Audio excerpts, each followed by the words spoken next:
السلام علیکم، میں ہوں رانا عدنان شبیر خان۔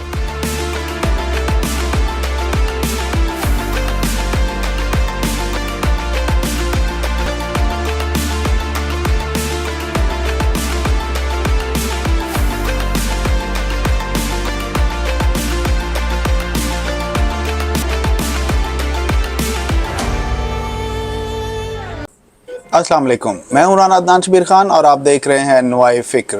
آج عمران خان صاحب کو غریب اور پسی ہوئی عوام کے ٹیکس کے پیسوں سے 12 کے قریب آرمڈ کارز اور ہیلی کاپٹروں کے سائے میں اٹک سے اڈیالہ جیل منتقل کیا گیا کسی خفیہ راستے سے۔ میرا سوال یہ ہے کہ کیا ایک عام ملزم کو بھی ایسے ہی سیکیورٹی دی جاتی ہے یا ایک عام ملزم کو ایسے ہی ٹرانسفر کیا جاتا ہے ایک جیل سے دوسری جیل میں؟ کیا ایک عام ملزم کو بھی ایسے ہی پروٹوکول دیا جاتا ہے؟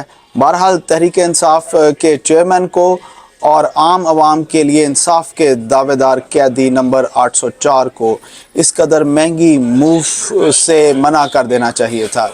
لیکن مجھے ساتھ ہی یاد آیا کہ قیدی نمبر 804 جب وزیر اعظم تھے تو وہ پرائم منسٹر سیکریٹریٹ سے اپنے گھر بھی ہیلی کاپٹر سے ہی جاتے تھے، اور بقول فواد چودھری صاحب صرف 50 روپے خرچہ آتا تھا فی ٹرپ، کیونکہ ہیلی کاپٹر تو بقول فواد چودھری ہوا سے چلتا ہے۔ چلتے ہیں احمد کے پاس اور ان سے پوچھتے ہیں کہ یہ موو کیوں ہوئی، کیسے ہوئی تے ایک ہی ہو رہا ہے، کچھ تانوں بھی دسو۔ جی احمد۔ جی السلام علیکم رانا صاحب۔ رانا صاحب، یہ جو ابھی خبر آئی ہے کہ عمران خان صاحب کو اٹک جیل سے اڈیالہ جیل منتقل کر دیا گیا۔ اب یہ بظاہری طور پہ تو ایک جیل سے دوسری جیل بھیج دینا جیسے ایک جیل میں بڑی آسائشیں ہوں، جبکہ خان صاحب نے خود عدالت میں یہ کہا آج صبح ہی کہ ان کو اٹک جیل سے موو کرنے کی کوئی ضرورت نہیں، وہ وہاں پہ ایڈجسٹ ہو چکے ہیں، جیسے کرائے کا مکان لیا ہو، جیسے جگہ پسند آ گئی نہیں ہوگی، یہی جیل اچھی ہے، میں ایڈجسٹ ہو گیا ہوں۔ سننے میں یہ آیا تھا کہ خان صاحب نے وہاں کے لوگوں کو بھی اپنا فین بنا لیا، اور جو ان کے قیدی اور جو ان کے ہمراہ قیدی ہیں اور جو ان کو اسسٹ کرنے کے لیے لوگ ملتے ہیں، وہ سارے کے سارے خان صاحب کی بڑا ریکارڈ عزت کرتے ہیں۔ تو بہرحال یہ تو ایسی باتیں ہیں جو فرق نہیں ڈالتی۔ اصل ایشو یہ ہے کہ کیا خان صاحب کو رہائی ملے گی، کیا وہ الیکشن کمپین کو خود رن کر پائیں گے یا نہیں، یا جیل میں ہی رہیں گے، یا اتنی اجازت مل جائے گی کہ وہ الیکشن کمپین میں آ کے کوئی کی رول پلے کر سکیں۔ تو اگر تو یہ اجازت ان کو مل جاتی ہے، اگر یہ بظاہر تھوڑی سی نرمی جو نظر آئی ہے کہ اٹک سے اڈیالہ جیل منتقل کر دیا گیا ہے، یہ بھی اسلام آباد ہائی کورٹ نے اسٹرکٹ ایکشن لے کے آرڈر کیے ہیں اور ان آرڈر پہ سختی سے عمل کروایا تو ہوا، ادروائز تو جو ایڈمنسٹریشن تھی وہ اسی طرح کے ہتھ کنڈے یوز کر رہی تھی کہ نہیں آرڈر تو مل گئے ہیں، یہ ایشو ہے وہ ایشو ہے۔ تو اگر تو یہ بات آ جاتی ہے کہ وہ اڈیالہ جیل میں رہ کے تو نہیں، لیکن اگر اڈیالہ جیل سے ان کو اتنا ٹائم مل جائے گا وہ نکل کے الیکشن کے لیے کچھ، کیونکہ فروری میں الیکشن ابھی ٹائم کافی پڑا ہے اس کے لیے تیاری، کیونکہ جو لیول پلینگ فیلڈ اسی وقت بنے گا کہ جب وہ بھی میدان میں اتریں گے اور باقی بھی مقابلے کے لوگ جو ہیں پارٹیاں وہ بھی میدان میں اتریں گی۔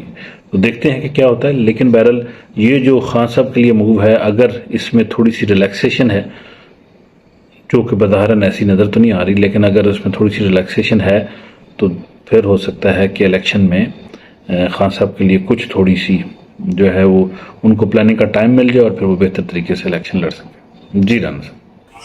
آج کل میاں صاحبان کو بہت زیادہ ایئر ٹائم دیا جا رہا ہے، ہر جگہ ڈسکشنز ہو رہی ہے کہ میاں صاحب آ رہے ہیں تو نون لیگ کا الیکشن میں بیانیہ کیا ہوگا، میاں صاحب جب ایئرپورٹ پر اتریں گے تو ان کے ساتھ کیا ہوگا۔ وزیر داخلہ صاحب نے کہا کہ جناب میاں صاحب جب ایئرپورٹ پر اتریں گے تو ان کو اریسٹ کر لیا جائے گا، جبکہ کاکڑ صاحب نے امریکہ میں بیٹھ کر فرمایا کہ عمران خان صاحب اگر جیل میں بھی ہوئے تو فری اینڈ فیئر الیکشنز ہوں گے۔ بعد میں دونوں صاحبان کو وضاحت دینی پڑی کہ ان دونوں کے بیانات کو آؤٹ آف کانٹیکسٹ لیا گیا ہے۔ چلتے ہیں احمد کے پاس اور پوچھتے ہیں کہ یہ آؤٹ آف کانٹیکسٹ کیا چیز ہے، اور کیا عمران خان صاحب اور میاں صاحب اڈیالہ میں ہمسائے ہوں گے؟ جی احمد. جی رانا صاحب، وہ جو کنٹروورسی ہے جس میں یہ کہا جا رہا ہے کہ حکومت نے پہلے کہہ دیا تھا کہ نواز شریف صاحب آئیں گے تو وہ اریسٹ ہو جائیں گے، اور بعد میں پھر ان کے وزیر اعظم مکر گئے، نمبر ایک. نمبر دو، پھر حکومت نے یہ کہا کہ عمران خان کے جیل میں رہتے ہوئے بھی الیکشن کروایا جا سکتا ہے، تو اس پہ بھی بعد میں حکومت کے وزیر اعظم جو تھے انہوں نے کہا انہوں نے تو ایسی بات ہی نہیں کی. تو جو سننے والے دوست نے انہوں نے کہا جی کہ انہوں نے ڈائریکٹلی تو یہ نہیں کہی تھی، لیکن انڈائریکٹلی اس سے مطلب یہی اخذ ہوتا تھا. عرض کرنے کا مقصد یہ ہے کہ خبریں ایسی پہلے دی جاتی ہیں، بعد میں ان سے اسی طریقے سے بچا جاتا ہے. اب اگر نواز شریف صاحب آتے ہیں اور آ کے جاتے ہی جیل میں چلے جاتے ہیں تو وہ یہ ثابت کر لیں گے کہ اسٹیبلشمنٹ اور حکومت ان کے ساتھ نہیں ہے. جو انٹرم گورنمنٹ ہے وہ ان کی مرضی سے نہیں چل رہی جبکہ چل رہی ہے، اور اگر ان کی مخالفت میں پھر پارٹی اور باقی پارٹیاں بھی کھڑی ہو جاتی ہیں تو یہ ساری چیزیں ان کو بیسیکلی ہیلپ آؤٹ کریں گی، ان کو ڈیمیج نہیں کریں گی.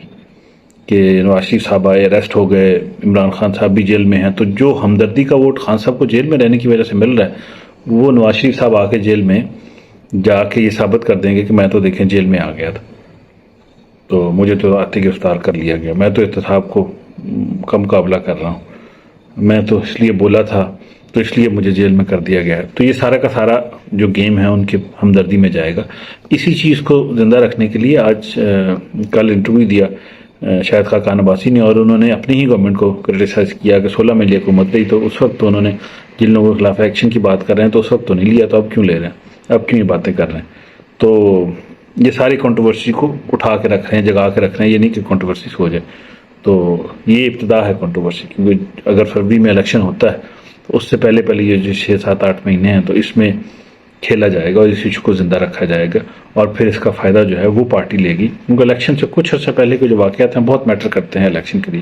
تو یہ 5 6 مہینے والی جو ہونے والی چینجز، واقعات، گرفتاریاں، کیسز، دباؤ، یہ سارا کا سارا ووٹ پہ اچھا خاصا امپیکٹ ڈالے گا.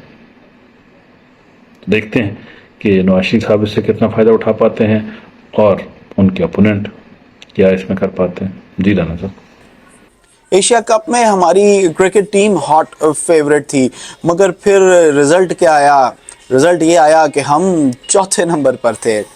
ہم بالنگ جو ہماری اسٹرینتھ تھی وہ ہماری ویکنس نظر آ رہی تھی، اور انڈیا والوں نے ہمیں اس طرح پھینٹی لگائی، لگتا تھا جیسے پاکستان کی ٹیم نہیں کسی محلے کی ٹیم انڈیا کے ساتھ کھیل رہی ہے. اور سونے پر سہاگا کہ اس ورلڈ کپ کھیلنے کے لیے نسیم شاہ بھی نہیں جا رہے، کیونکہ وہ شاہین افریدی کے ساتھ نئے بال کے ساتھ اٹیک کرتے تھے. ان کی جگہ حسن علی کو رکھا تو ہے، لیکن Hasan Ali I have doubts کہ وہ نسیم شاہ کو ریپلیس کر سکیں گے. چلتے ہیں احمد کے پاس اور ان سے پوچھتے ہیں وہ کیا سوچتے ہیں. جی احمد. جی رانا صاحب، ہمارے کرکٹ کے کپتان بابر اعظم صاحب انڈیا کھیلنے جا رہے ہیں، اور ان کی ٹیم میں 1 یا 2 یا 3 ہی بندے ہیں جو اس سے پہلے انڈیا کی پچوں پہ کھیل چکے ہیں. اور نمبر 1. نمبر 2، ظہیر الدین بابر بڑی چھوٹی فوج لے کے گئے تھے اور جا کے انہوں نے ابراہیم لودھی کو ہرا کے پھر دلی فتح کیا تھا. تو اب اگر بابر اعظم بھی اپنی چھوٹی فوج کو لے جا کے انڈیا کو فتح کر لیتے ہیں اور وہاں سے ورلڈ کپ لے کے آ جاتے ہیں، انڈیا کو بھی ہراتے ہیں، تو لوگوں کے دل بھی جیت لیں گے.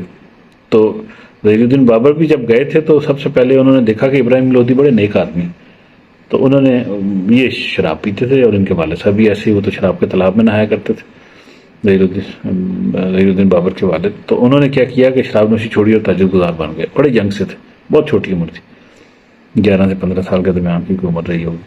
تو اس سے کیا ہوا کہ انہوں نے اپنی فوج کو ثابت کیا بڑے نیک ہیں، اسلام کے لیے لڑنے جا رہے ہیں، اور جا کے جنگ جیت لی.